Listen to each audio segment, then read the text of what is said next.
So we have good news and bad news with the 1.2 update for Grounded. The good news is it will be coming out today for the public test server, which you can opt into on PC or console. I have a video for that. I'll leave a link for down in the description below on how to join the public test servers if you're not aware.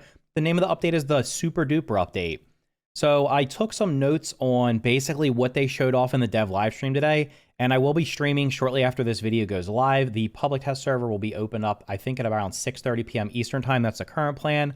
I'll be going live around 7 p.m. Eastern time, so hopefully it'll be up when I go live, and we'll be checking it out. There are some things worth checking out.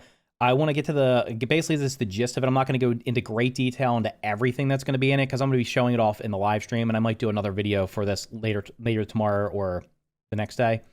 But basically, the update, for me, the reason I say it's not like, so there's the bad part about it is, and this is just for me personally, I was really looking forward to potentially new survival content, specifically like maybe more story, new biomes, maybe something like better base defenses, stuff like that. From what we saw so far today, or what we know so far, none of that's coming right now. The new content that is mostly focused on building stuff. So it's a lot of creative stuff. You can also, of course, build them in survival mode. But one of the features, the Gnat, which was showed off, talked about in my last video, which was teased last week. The Gnat Builder is available in custom game mode only, plus creative. So you cannot currently, you're not going to be able to use it in survival. They did get some feedback on that during the live stream, and it sounds like they're going to consider allowing it to be in survival at some point. But for right now, it's just going to be in a custom game mode or in creative.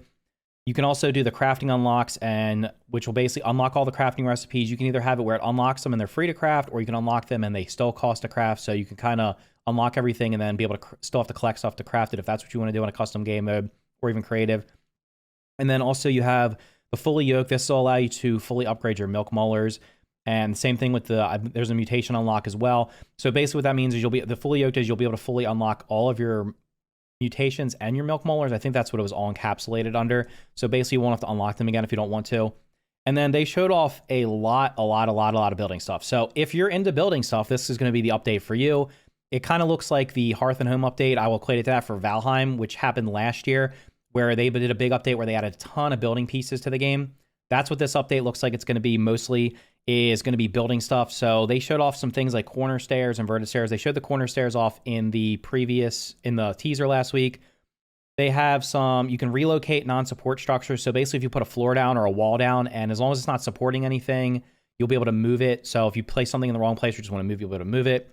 Other things, there's going to be pine cone roofs. There's the little triangle pieces so basically if you built a ridge at the top of your house and you couldn't fill in the little triangle piece on the wall, there's going to be a little triangle wall piece that will fill that in now for all the building pieces.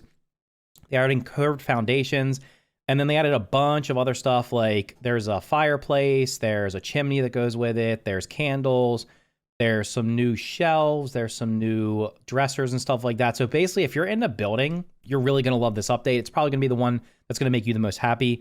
They did add a couple things that are on the survival end. One of them is going to be coziness. So it looks like the coziness functionality is going to be very similar to how it works in Valheim. So if you're not familiar in Valheim, when you have your house set up, you can increase the comfort level of your house. In Grounded, it's going to be called the coziness level. Essentially, as you increase that level, it'll give you better buffs. The one they showed off was basically, I think it was like comfort was a coziness level like 3 or something like that. So placing down different vanity things in the house, I think I don't know if it was the fireplace or what it was that they specifically unlocked. You'll have to figure that out at some point. But basically placing down certain things will increase your coziness level. And what that's going to do is it'll unlock additional vanity things you can craft, which will then let you increase it even more. And the coziness level will also give you buffs. I think the one they showed off, if I remember correctly, was I think it slowed your thirst and hunger drain, something like that.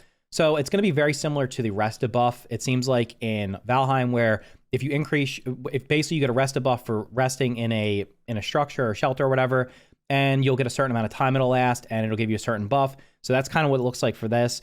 The other thing they showed off that was going to be survival-esque was they've basically gotten rid of the 2 turrets that were currently in the game, consolidated them into one turret called, I think it was the acorn turret.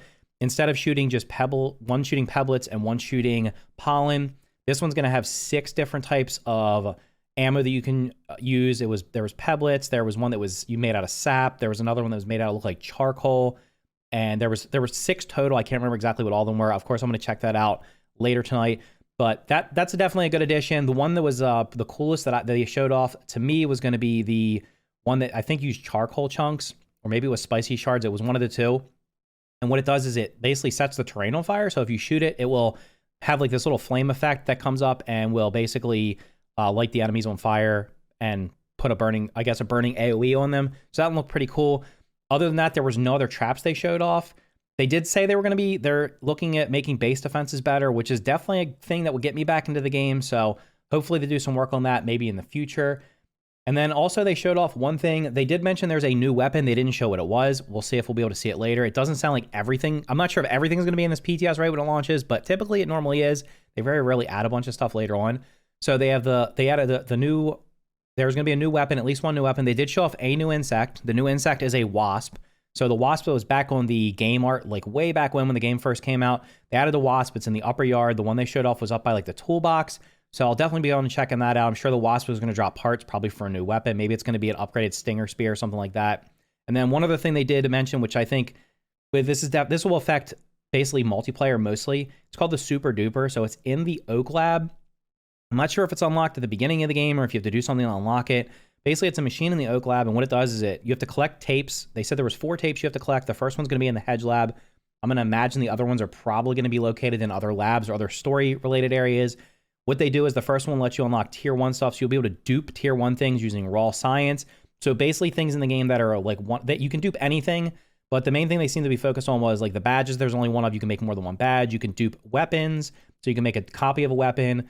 You could also dupe globs and other resources. So just using raw science. So if you have tons of raw science left over, that'll be cool. If you have multiplayer and want to use the different badges, maybe you want to have 2 or 3 people using the same badge. That will definitely be a cool addition. But overall, I will say, I mean, I'm going to reserve my full judgment until after I take a look at it later today. But from what I saw so far, this to me looks like more of a cosmetic update. Like I said, if you're in the building, you're probably going to be into it. More likely than not, from what I've seen, unless they've like really like hidden something and not showed it off, which I don't believe they have. More likely than not, I'm probably going to try it out tonight and see everything I want to see and probably not stick with it. The question was asked multiple times, will there be more survival stuff coming, more stories and stuff like that? And they basically said they can't answer that question right now. Now, I'm kind of like upset that they won't answer it.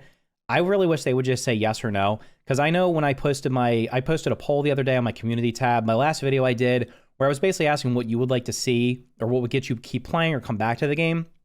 And the most common thing was more survival stuff, more stories, more biomes, of course, going in the house, other yards, things like that.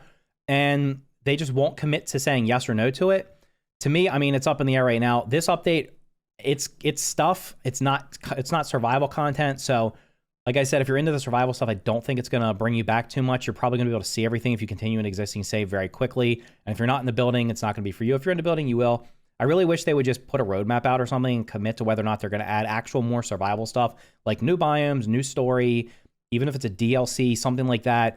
Just adding like a random mob here or there or new building stuff and like that. I mean, that's going to appeal to some people. Of course, some of you might like that. That's great. But for those of us that are just looking at it from a pure survival base building perspective, really not that much that I've seen so far. But like I said, I'll be streaming shortly after this video goes live, and I'll be taking a look at the update, seeing everything that's in there, and I'll give my full opinion on it, whether or not maybe I'll change my mind, maybe I won't. We'll see what happens. But anyway, that's the Super Duper update. It's 1.2 for grounded. The PTS is opening up right after this video goes live, so you'll be able to check it out on both consoles and PC. Like I said, I'll leave a link for the video down in the description below. I'll also put it up on the screen right now if you're not sure how to join a public test server, so you can opt into it and check out the new update right now and not have to wait for it to go live in a week or 2.